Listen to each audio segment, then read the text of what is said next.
वडोदरा के मकरपुरा इलाके की तुलसी श्याम सोसाइटी का एक वीडियो आज तेजी से वायरल हो रहा है। दरअसल ये सीसीटीवी फुटेज है जिसमें दिखाई पड़ रहा है कि एक स्कूल वैन चालक तेज रफ्तार से स्कूल वैन को दौड़ा रहा था और उसमें से 2 बच्चियां गिर गई थी।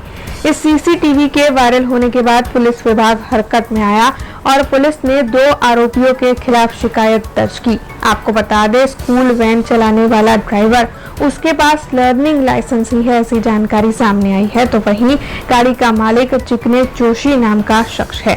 ऐसे में इन दोनों के खिलाफ शिकायत दर्ज कर पुलिस ने आगे की कार्रवाई शुरू की है। આ વિડીયોમાં એક ઇકો ગાડી એક સોસાયટીના અંદરના રોડ ઉપર જતી દેખાય છે અને ઇકો ગાડીના પાછલા દરવાજામાંથી 2 દીકરીઓ, નાની દીકરીઓ એ સ્કૂલ ડ્રેસમાં બેગ સાથે એ નીચે પડી જતી દેખાય છે।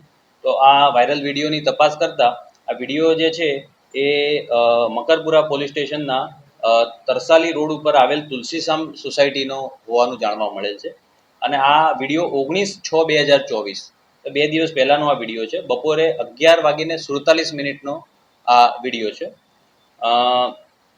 આ જે ઇકો ગાડી છે એનો નંબર છે GJ6PF 4237 4237 GJ6PF આ નંબરની ગાડી છે અને એ ગાડીનો જે ચાલક છે એ છે પ્રતીક મહેશભાઈ રાયસિંગભાઈ પડિયાર।